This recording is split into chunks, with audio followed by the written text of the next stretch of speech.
Merci beaucoup. Bonjour à toutes et à tous. Je suis très honorée que vous m'ayez demandé d'intervenir pour votre congrès et je suis ravie de le faire au nom de l'Union sociale pour l'habitat qui donc représente l'ensemble des bailleurs sociaux en France, que j'ai l'honneur de représenter depuis maintenant 5 ans. Je suis très heureuse d'être là à plusieurs titres. Le premier titre, c'est parce que cela fait longtemps que je me bats à titre personnel pour que l'on développe l'utilisation des écomatériaux de qualité dans l'ensemble de la chaîne de production d'un logement, de sa réhabilitation. Et je suis encore plus heureuse d'être là au titre du logement social parce qu'aujourd'hui, pour nous, c'est un enjeu énorme d'arriver à changer la manière dont nous faisons notamment les réhabilitations de nos logements. Et le développement de la filière chanvre, son installation, sa professionnalisation, son offre est pour nous extrêmement importante pour les années qui viennent. Et donc ma présence ici aujourd'hui devant vous, c'est pour évidemment vous envoyer un certain nombre de messages, vous dire aussi que le mouvement HLM est en train d'évoluer pour justement mieux se saisir de cette matière en tant que telle, qu'il maîtrise moins que malheureusement d'autres matières un peu plus polluantes, et je pense notamment au béton, et aussi pour vous dire que nous avons un enjeu commun à développer et à avoir une filière professionnelle extrêmement solide, car nous rénovons tous les jours des logements, nous avons un service à rendre à nos locataires, et utiliser des écomatériaux de qualité pour l'habitat de tous les jours est extrêmement important. Alors, ce que je voulais simplement dire devant vous, c'est vous décrire un peu nos enjeux à nous, les freins auxquels nous sommes confrontés actuellement et aussi vous dire les pistes que nous avons pour essayer de les surmonter et aussi de voir comment, je l'espère, nous pourrons avancer ensemble. La première chose qui me semble important que vous ayez en tête, c'est ce que nous représentons. Le logement social, c'est 18% du logement des résidences principales en France. C'est un peu plus de 5,5 millions de logements répartis sur l'ensemble du territoire national, hexagone et outre-mer. Et en gros, nous logeons à peu près 11 millions de personnes. C'est un patrimoine qui est plutôt ancien, dont une grande partie a été construite dans les années 50 et 60. Et c'est aussi un patrimoine qui est plutôt moins énergivore que le patrimoine national. Il n'empêche que nous avons évidemment des passoires énergétiques, EFG, et que nous avons en gros un peu moins de 20% du parc HLM à rénover d'ici 2034. Ce qui est quand même moins que le parc privé, puisque c'est plus de 30%. Vous dire aussi que ce que nous faisons aujourd'hui, c'est à peu près 100 000 logements neufs mis en fabrication par an et 180 000 logements réhabilités, dont 120 000 qui sont des grosses réhabilitations avec des changements d'étiquette. Et c'est évidemment de cela dont je vais vous parler. Alors, les applications, notamment avec le chanvre, c'est pas quelque chose que nous découvrons. Nous avons déjà aujourd'hui des opérateurs HLM qui ont testé l'utilisation du chanvre et du béton de chanvre dans un certain nombre de programmes, plutôt en réhabilitation, mais pas que. Et notamment, on les a utilisés avec des blocs de béton chanvre, on les a utilisés évidemment pour isoler dans les toitures, dans les sols, dans beaucoup d'applications. Et par ailleurs, on a eu beaucoup de ces matériaux biosourcés qui ont intégré un certain nombre de phases en fait et des produits de la construction. Donc, c'est quelque chose que nous ne découvrions pas aujourd'hui. Simplement, je pense l'enjeu pour vous comme pour nous, c'est en fait de le massifier.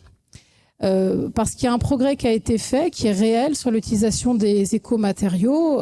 C'était même pas 1% des marchés que nous passions en 2016, donc c'était vraiment rien. Aujourd'hui, on est plutôt à plus de 10%, mais en fait, ça reste faible par rapport au volume des marchés que nous passons.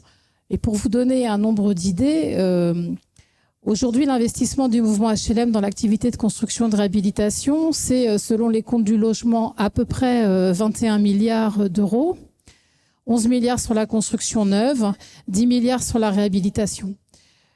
Donc, si je vous donne ces chiffres, c'est pour vous montrer quand même le niveau en fait des marchés que nous avons vocation à passer. Et évidemment, je pense, la nécessité d'arriver à porter des marchés où la place des écomatériaux est évidemment bien plus importante.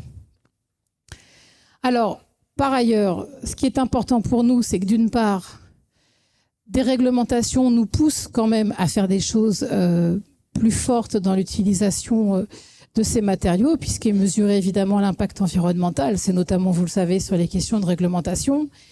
Mais nous sommes aussi, et c'est heureux, de plus en plus poussés par des territoires, que ce soit au niveau local, au niveau départemental, voire régional, pour essayer vraiment de valoriser ce type en fait de production et de construction, et donc évidemment d'utiliser plus des écomatériaux. C'est ce qui d'ailleurs nous a poussé à plusieurs reprises à avoir des conventions avec différents types de filières, à travailler évidemment avec Fibois en région, à travailler les liens des associations régionales HLM avec l'ensemble de la filière. Mais néanmoins, il nous semble essentiel en fait d'aller plus loin. Et d'aller plus loin parce que je pense qu'on peut beaucoup massifier, faire beaucoup mieux et surtout aller plus vite. Et surtout, et c'est très important pour nous, l'utilisation des écomatériaux, pour nous, c'est la promesse d'avoir une réhabilitation durable et de qualité, avec des chantiers qui vont être souvent plus propres, plus sécurisés, qui tiennent mieux dans le temps. Et donc, ça veut dire aussi que dans notre relation aux locataires que nous allons loger pendant des décennies, il est extrêmement important qu'on améliore ce qu'on lui amène dans son logement, notamment quand on le réhabilite. Et c'est pour ça que, au niveau de l'USH, nous cherchons évidemment à développer ces programmes-là. Alors, pourquoi est-ce qu'on est un peu en retard? En tout cas, on ne va pas aussi vite que moi je le souhaiterais. C'est aussi parce que, d'une part, il y a une habitude d'une culture béton qui est une réalité dans la filière du logement, de la réhabilitation, et y compris, je tiens à vous le dire, auprès de jeunes générations. Et ce qui me pose d'ailleurs beaucoup de questions sur l'apprentissage de départ.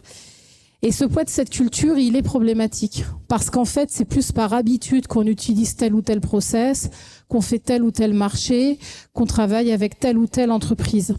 Et c'est justement de cela dont on essaie, nous, aujourd'hui, un peu de discuter et de modifier les choses, en essayant de construire de nouvelles alliances entre les bailleurs sociaux et l'environnement, en fait, industriel sur les matériaux, pour vraiment leur permettre de faire autre chose, autrement, et y compris d'avoir confiance dans l'utilisation d'écomatériaux comme le chanvre. Un autre obstacle, évidemment, il y a quand même un sujet parfois de mise en œuvre, il y a surtout un sujet de financement, c'est-à-dire que quand il y a des surcoûts liés à ce type de matériaux, nous n'avons jamais d'augmentation de subventions, en tout cas pas au niveau national, pas au niveau des prêts que nous pouvons souscrire.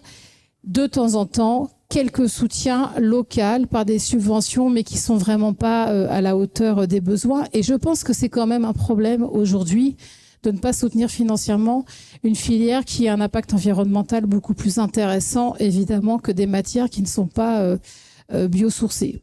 Et puis après, il y a aussi que cette montée en compétences côté HLM, il faut aussi qu'elle soit dans notre environnement global. Je pense notamment à la maîtrise d'œuvre. Et à l'échelle nationale, c'est pas partout le cas. Et donc c'est aussi pour ça qu'il nous semble essentiel que nous arrivions à donc franchir côté HLM évidemment une meilleure connaissance, mais aussi entraîner avec nous l'ensemble de nos prestataires et notamment les maîtrises d'œuvre qui sont pas toujours enfin ça dépend où quoi, pas toujours les plus allantes. Alors pour lever cette difficulté, je vous informe, et il a été fait référence à David Philo qui nous accompagne là-dessus, mais nous sommes en train en fait de travailler. L'Union sociale pour l'habitat travaille avec 3 associations régionales HLM, donc qui représentent les bailleurs sociaux au niveau HLM. Dans les Hauts-de-France, en Occitanie et en Île-de-France, on a pris 3 régions différentes pour justement essayer de traiter un peu tous les cas. Et en fait, on est en train de travailler une préfiguration d'alliance régionale en faveur des matériaux bio et géosourcés, avec vraiment un objectif de d'une part, donner une meilleure visibilité aux acteurs locaux sur les carnets de commandes du secteur HLM et que vous ayez conscience des volumes et aussi de la temporalité. Évidemment, faciliter la mise en œuvre de ces matériaux et notamment de pouvoir vraiment massifier le nombre de marchés qui vont les utiliser.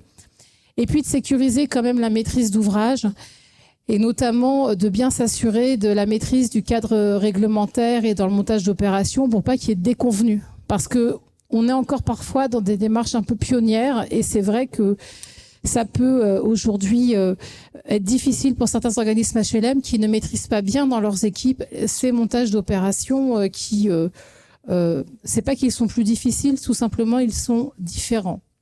Alors pour ce faire, là on est en train de travailler donc avec ces associations régionales.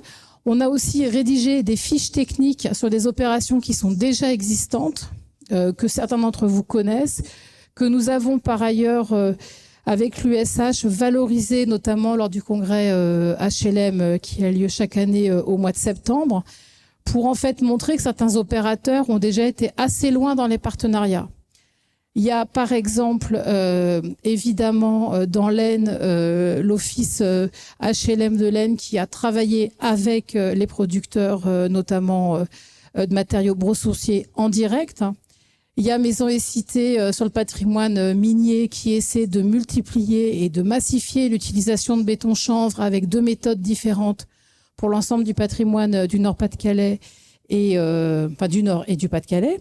Avec des volumes très importants, parce qu'on parle de dizaines de milliers de logements à réhabiliter.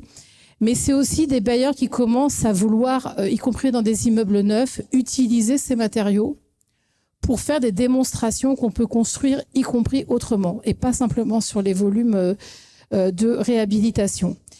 Donc si j'insiste là-dessus, c'est parce que, évidemment, nous, notre objectif, c'est toujours de produire des logements de qualité, à prix abordable puisque nos loyers doivent être bas pour loger des personnes qui ont des revenus faibles. Et construire et réhabiliter des logements qui vont vivre longtemps, donc de la pérennité. Nous ne construisons pas pour quelques décennies, mais plutôt pour un siècle. Et donc c'est pour ça en fait que nous avons une volonté très forte de travailler avec vous, de travailler avec l'ensemble de la filière, de voir comment est-ce qu'on peut ensemble lever tous les freins, tous les obstacles qui existent, notamment réglementaires, mais pas que, aussi le fait de mieux se connaître, parce que je pense qu'il y a une méconnaissance encore de l'ensemble des dynamiques du mouvement HLM avec l'ensemble des producteurs et de la filière en fait de la construction chanvre. Et c'est justement par ces interactions et par ces participations dans nos congrès réciproques que nous permettrons en fait d'avancer et je l'espère de donner une solidité très forte par nos commandes à cette filière.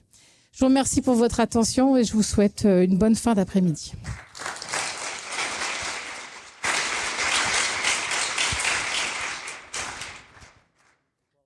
Ma question, elle est peut-être elle concerne peut-être les HLM, mais peut-être aussi le logement privé. Pourquoi est-ce que dans des démarches, par exemple, dans l'isolation à 1 euro, qui a été une dépense énorme étatique, pourquoi est-ce qu'on n'a pas plutôt favorisé du biosourcé dans les matériaux d'isolation? Parce que ça aurait pu être peut-être une opportunité de structuration assez importante à ce moment-là. Donc, on a négocié, on est allé, donc il y a le cabinet Auralia qui nous accompagne sur la partie lobbying. On est allé discuter il y a déjà 3-4 ans avec la directrice de l'ANA pour pouvoir faire en sorte que les matériaux biosourcés soient reconnus et potentiellement favorisés. On nous a dit qu'il était impossible de discriminer les matériaux. Et depuis 1 an, en fait, il y a des modèles de devis qui ont été faits pour que les matériaux biosourcés soient référencés dans les aides MaPrimeRénov'. Et s'il y a besoin de témoins, il y a Anthony Stéphan qui est un des administrateurs de Construire en Chanvre et qui justement m'avait motivé sur le sujet, qui est dans la salle. Merci beaucoup. Alors simplement pour vous dire que bon, nous ça nous concerne pas les marchés à 1 euro, ça n'existe pas. Une réhabilitation en moyenne d'un logement social, c'est environ 60 000 € au logement aujourd'hui. Donc même si on a des C2E qui vont les financer, ça ne fera jamais à la fin 1 euro. Et en réalité, il n'y a pas de réglementation qui va cibler spécialement et spécifiquement des matériaux utilisés. Dans la réglementation de la construction neuve, aujourd'hui, les matériaux biosourcés, avec la réglementation environnementale 2020, sont mieux considérés, donc ils peuvent être utilisés. de la même manière qu'ils vont être mieux utilisés dans tous les programmes de surélévation, notamment en raison du poids. Sur la réhabilitation, en réalité, et c'est une question d'ailleurs que nous posons actuellement, c'est que quand un bailleur lance un marché de réhabilitation, il n'a pas de prescription sur les matériaux qu'il va utiliser. Il va avoir des prescriptions sur une performance, sur un descriptif de technique de ce qu'il veut apporter et parfois des complexités de chantier. Mais c'est vrai qu'aujourd'hui, alors on a des opérateurs qui répondent sur ces matériaux, mais à part des initiatives locales où des territoires vont nous pousser à expérimenter ou à dire on veut que vous alliez vers telle filière, c'est vrai qu'aujourd'hui, en fait, il n'y a pas de discrimination, je dirais, positive envers ces matériaux. Et ce qui est un problème. Alors quand même, ce qui va changer la donne, c'est que au-delà de la réglementation européenne sur la taxonomie qui va concerner une partie des bailleurs sociaux, enfin les plus grandes entreprises de logement social, il y a quand même de plus en plus de questionnements par nos banquiers, par nos assurances, en fait par tout ce qui va nous financer, qui nous demande en fait de mesurer plus l'impact de notre activité sur l'environnement. Et dans ce cadre-là, la réponse en biosourcé, elle est évidemment beaucoup plus facile et plus forte et plus rapide. Enfin, vous dire quand même que certains bailleurs sociaux ne font que de la réhabilitation en matériaux biosourcés, en raison d'un environnement local, de filières existantes et de la conviction de la gouvernance et des directeurs et directrices qui sont là. Donc, il y a aussi des endroits où ça se fait depuis très longtemps. La vraie question, c'est comment on s'assure de massifier ça sur l'ensemble du territoire. Et c'est là où je reviens de la question de la culture et je pense de la formation. C'est que, en fait, on a encore beaucoup à faire pour pas simplement changer des mentalités, pour que des personnes apprennent à travailler autrement. Et à faire notamment des réhabilitations autrement, avec pas les mêmes entreprises, pas les mêmes maîtres d'œuvre, parce qu'en fait, ils vont travailler différemment. Pour info, la ministre du Logement, l'an dernier, a missionné pour qu'il y ait un rapport sur le surcoût des matériaux biosourcés, puisque les gens du bâtiment disaient que nos matériaux étaient beaucoup plus chers. Et donc, la conclusion du rapport, c'est que nos matériaux sont de 2 à 4% plus chers. Donc, c'est pas énorme sur le coût du logement. Mais ce qui coûte très cher, c'est exactement ce que vous dites, c'est la formation des architectes et la formation des prescripteurs. Ça coûte 24%. Et donc, je partage votre analyse sur le vrai besoin d'avoir dans les formations initiales de la formation sur les matériaux biosourcés. Mais aujourd'hui, quand on va voir le cabinet de la ministre de la Culture pour que les architectes aient dans leur cursus une formation sur les biosourcés, on nous dit que c'est chaque établissement qui a l'autonomie de son contenu pédagogique.